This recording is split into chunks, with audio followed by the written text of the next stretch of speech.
XVIII amžiaus pirmoje pusėje gražiame Neries slėnyje, kur nuo seno kirtusi Vilnių, Kauną, Ukmergę ir Kėdainius jungiantys keliai, didikai Marijona ir Dominykas Kosakovskiai pradėjo kurti privatų miestelį. Dominykas savo tėvo Jono garbei naująjį miestelį pavadino Jonava. Anksti mirusio sutuoktinio darbus tęsė našle likusi Marijona Zabielaitė Kosakovskienė.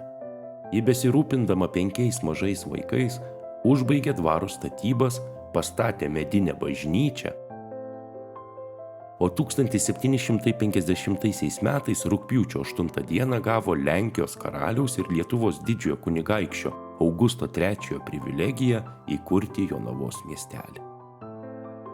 Marijona ir Dominykas įkūrė Jonavą, o jų sūnus vyskupas Juozapas Kazimieras užaugino. Iš tėvų paveldėjęs miestelį, jis rūpinasi, kad jo centras būtų užstatytas mūriniais pastatais, Neries krante būtų įrengta prieplauka. Atvykstantiems naujakuriams Juozapas Kazimieras suteikdavo privilegijas. Vyskupas pakvietė į Jonavą vienuolius marijonus, žadėdamas jiems pastatyti bažnyčią ir vienuolyną.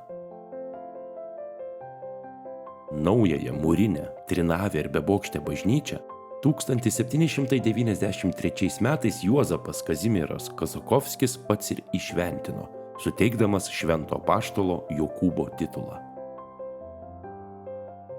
Netikėta vyskupo mirtis nutraukė jo pradėtus darbus.